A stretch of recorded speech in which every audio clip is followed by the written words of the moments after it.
everybody. Welcome to today's Daily Distinction. Really glad that you are here, whether you're watching on replay or live. I really appreciate you being around. So good afternoon to everybody.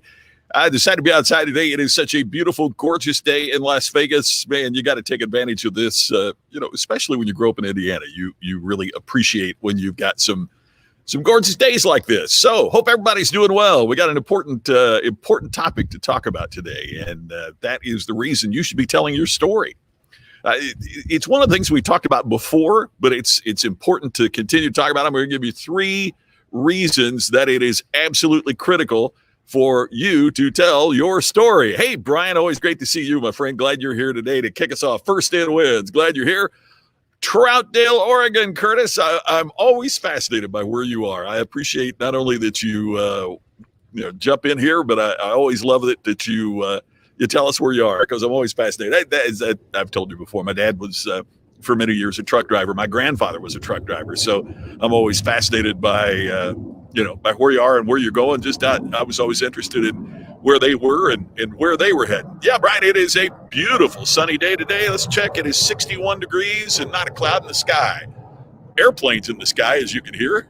Let's see, that looks to be a Delta jet going over us right now. But it's all good. Hey, Scott, good to see you. And Brian, we're going to have an announcement about that on Friday.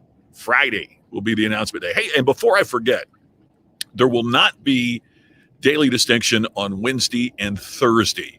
I am been invited to be a participant in it's a council I've been a part of for many years, and we're doing the meeting virtually this year. It's a combination of the National Speakers Association and the International Association of Speakers Bureaus. And we have a council so that forgot to take my mask off there too, didn't I? It's a meeting so that it's to improve the relationship between bureaus and speakers. So I'm a part of that and emceeing that and leading some discussion on that for the next couple of days. So there will not be Daily Distinction on Wednesday and Thursday. I will be back on Friday and have a big announcement for you on Friday.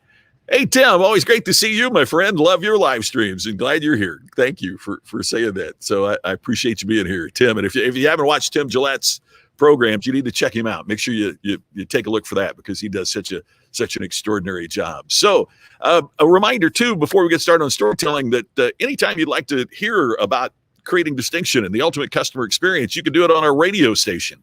It's Distinction Radio. The easiest way to get to it is if you got an Amazon device, just say, Alexa, play Distinction Radio, and you'll hear it right there. You can do it you can look it up. Just look up Distinction Radio on your desktop. You can listen to it on your iPhone or Android. You can listen to it anywhere, anytime. Distinction Radio is there. Okay, so yesterday we talked about that everybody loves a great story. Doesn't matter what generation that you're in, doesn't matter who you are, what you do, we all seem to love great stories. That's why we have Netflix subscriptions and Hulu and Apple TV and Disney and ESPN and on and on and on and on. I mean, we're proving it by how we're paying for subscriptions that we love the great story, whether it's a prepared story like Disney would do, or whether it's the ongoing saga of, what's going to happen with the Lakers or the Packers or whoever your favorite team might be. We love a great, great story. So what do we do about that? Well, it means that you need to relate a great story to your customers and your employees. You got to relate a great story to your customers and to your employees. So let's learn more about why story is so effective in this time. And a couple of these ideas were from a post I saw from Alan Hillary on medium.com. So you might search for Alan Hillary on medium.com, talking about 3 reasons that every business needs to tell their story. I want to talk about 3 reasons that you've got to tell your story and why it's so critically important. Here's the first one. Decisions are not based solely on logic. As much as we would like to think that we are very logical, in fact, there's some interesting research that talks about that emotion is what guides most of our decision making, even for folks that think they are that they're logical. In other words, what the studies say is that a lot of us will make the decision emotionally and then try to find logical reasons to justify it. We see that going on all the time with with what's happening in news and politics, what's happening with the pandemic. Is that, and I'm not saying people, this applies to every side, that people in many cases, not every case, obviously, but in many cases are making their decisions with emotion and then look to find someplace, any place that helps justify that decision with a logical conclusion. Some cases it's reputable, some cases it's not, but nonetheless, we look to have it justified. And so decisions are not based solely on logic. Hey, Carlos, good to see you. Man, if your ears were burning the other day, Larry Wingett was saying that you'd been a part of the event that he and Suzanne were putting on, and he sees you when he watches Daily Distinction chipping in. So good to connect with you, my friend. I'm glad you're here. So if decisions are not based on logic, we've got to find a way to appeal to the emotion, the experience that people want. One of the quotes from the article is this: leadership involves inspiring people to act in unfamiliar and often unwelcome ways. I thought that was a really interesting point. If you're a leader, as an entrepreneur, as a sales professional, whatever professional you happen to be, part of what you have to do, whether you're dealing with employees or whether you're dealing with prospective customers, is to inspire them to act in an unfamiliar way. By that, I mean to get them to acquire what you are selling might mean they've never done anything like that before. Like part of the challenge with we faced with the Distinction Summit was rooted in the fact that there are some people that had never attended a virtual summit before. So that was an unfamiliar, maybe even unwelcome way because of, the pandemic, that it's not what we wanted to do, and we've never done it before. So trying to get people to act in an unfamiliar and often unwelcome way is something that we're experiencing. And we're experiencing more during this pandemic time, it seems to me, than we ever have. Ted, happy Tuesday to you too, my friend. Really glad that you are here. Thank you. And you are a leader, and you're going through this with your company. Ted, you are using innovative approaches to get people to act in a way that's not customary what they've done. But part of that is you got to tell a great story. So again, number one, decisions are not based solely on logic, even from people who say that they're analytical and logical. Here's number two: numbers aren't memorable. It's so funny. I think about back when I was a student in high school and college, and one of the things that really struck me was that, looking back on it, when the teacher or the professor would tell a story about why something was done, it stuck with me a lot more than trying to memorize the date when it was done. So the story was memorable. The date, the number, that wasn't nearly as memorable. So one of the things we got to remember is this: data is not memorable, but the stories that we create based on that data are memorable. So we have to come up with the story that explains what the data actually means. So in other words, it struck me that, for example, if I see that 1,500 people tested positive in Nevada today for COVID, okay. But when you say, picture your hometown of Crothersville, Indiana, picture every person in that community, and then now imagine that everyone has tested positive. Now that gives me a perspective. It helps me see what that number means. It's everybody in my hometown, everybody that I know, and that's today. In Nevada, a state with about a little more than a third of the population of Indiana. So data isn't memorable, but the stories that you create based on that data are. Here's the third reason we need to be great storytellers, and that story engages your audience beyond the facts. Now, you've heard me say often here that stories are word pictures. See, notice what I said about imagine everyone in your hometown of 1,500 people. What am I doing? I'm not thinking of the number, I'm visualizing my hometown. So in other words, when I express the story like that, it's not that I'm thinking of the data, the number, I'm picturing, I'm envisioning my hometown, because stories are word pictures. They get us to visualize, to see an image. And what we know from research is that the brain processes images 60 times faster in comparison to words. Think about that.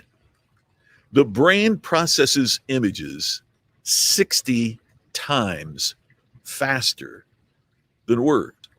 So when you create a word picture, you are, for lack of a better term, you're speaking in the language of the brain, because you in your entire life, you'll never walk up to somebody and say, I remember your name, but your face escapes me. Right? I mean, you'll remember the picture, you'll remember the face, you just won't remember the words that go with it. So there are critically important reasons for you to be a great storyteller. Carlos, you're sharing success stories about your clients so others in need of my service can see I help them with similar challenges. Yes, right. Because, Carlos, when you tell that story, and if you don't know, Carlos is an accountant, is a financial professional that helps people with tax problems with the IRS. And so part of what's happening here is when Carlos tells the story, he's telling it about his clients. Now that's really important. I don't want you to miss why that's so important. Because if I have tax trouble, all of a sudden I'm seeing myself in the shoes of the person that Carlos is telling the story about. Right? I don't visualize myself as an accountant. When Carlos is telling the story about somebody with tax trouble, I'm sitting there going, man, yeah, it's me. What, he did that? Maybe he can help me. And so it creates that image. And yeah, Donovan, imagine is a powerful word. If you say, just imagine, I love that in terms of sales. I mean, it's one of the things when we're talking to a company about the ultimate customer experience, that's part of what we're saying. Just imagine if your customers were raving about you online. Just imagine what it would mean to your profitability if more of your customers were not only loyal and came back for more. Imagine if they were your marketing team. Imagine if they were the ones that were spreading the word of mouth about you. So the idea is to speak words in such a way that they become graphics. Yes, exactly right, Jerry. That is exactly it, which is what a story does, right? It's what a story does. If you think about, well, it's been said about a lot of things, but the first place I heard it said was about James Bond. But why have James Bond movies lasted forever? It's because they created a character that men want to be and women want to be with. And you imagine I see James Bond doing these things, but you kind of imagine, wouldn't it be cool to be think about that. We get concerned about fictional characters. I just finished watching The Queen's Gambit on Netflix, and man, I highly recommend it. Oh my gosh, it's just, and I don't know anything about chess. The movie is about a woman who plays chess, but it's not about chess. Does that make sense? Any more than you could not, you could watch Field of Dreams or Bull Durham and not be a baseball fan and still love the movie, right? So chess is the metaphor for life, right? So it's amazing how we identify with fictional characters. Why? Because we put ourselves in the story. We see, when we see this challenge that the main character has, sometimes we see the challenges that we faced as well. Therefore, we identify with her. Therefore, we want her to win. We want her to succeed, even though what we're wanting her to succeed at is a chess match where I wouldn't have the first idea of how to play. You still root for her. And yes, exactly, Carlos. It's about the power of studying and networking. It's amazing. And it's 7 episodes. And one of the ways I was trying to describe to a friend that doesn't like, long binging is I said, think of it like a long movie. Think of it like you're going to watch Godfather 1 and 2 together, and it's going to tell a story. And when you think of it like that, even if you don't like watching, a lot of episodes, man, it's just fantastic. But you're right, Carla. Let me pull that back up, because the movie's not about chess. It's about the power of friendships and connection, and about doing your homework and putting in the time and putting in the effort to get you where you want to be. A love of something. So that's the power of story. So if you're just joining in, the 3 reasons that you must tell your story in business is because the decisions that are being made by employees, by customers, by the people that you need to influence are not based solely on logic. As much as you would love to logically explain why your product or your service or what you have is better, that's not the way people make decisions. Even those who claim that they're analytical and only make decisions based on logic. Number 2, numbers aren't memorable. You'll remember why something happened, or, like I heard, one of the things you study in history is that World War I began because of the assassination of Archduke Ferdinand. Now, why I remember that, I have no idea. But I do. I remember the assassination of Archduke Ferdinand is what launched World War I. But when did that happen? I don't know. 1910, 9, 11? I don't know. Because the number is memorable. But the visualization of, this upheaval caused by an assassination is. Numbers aren't memorable. Stories are. Stories engage your audience beyond facts. Beyond the facts. So I'm engaged with, why did this assassination of one leader create a world war? Even though I don't remember the number, well, now I'm engaged beyond the mere facts. So what we have to do is to learn to tell our story. Darcy, when I spoke to Baltimore Ravens rookies, I had to relate to them by connecting the story of brain injury to their concussion story. Yes. That's a perfect example, Darcy, right? I mean, here comes Darcy. I'm visualizing. See, Darcy, now I'm visualizing this. I'm visualizing Darcy coming in to speak to football players who I'm sure at the very beginning thought, what in the world does she have to say to me? And as soon as you told the story, it connected what happened to you with what could happen to them. And therefore you made an incredible connection, I'm sure. That's the power of story. So we're going to have more on story coming up for you on Friday, and a big announcement about that.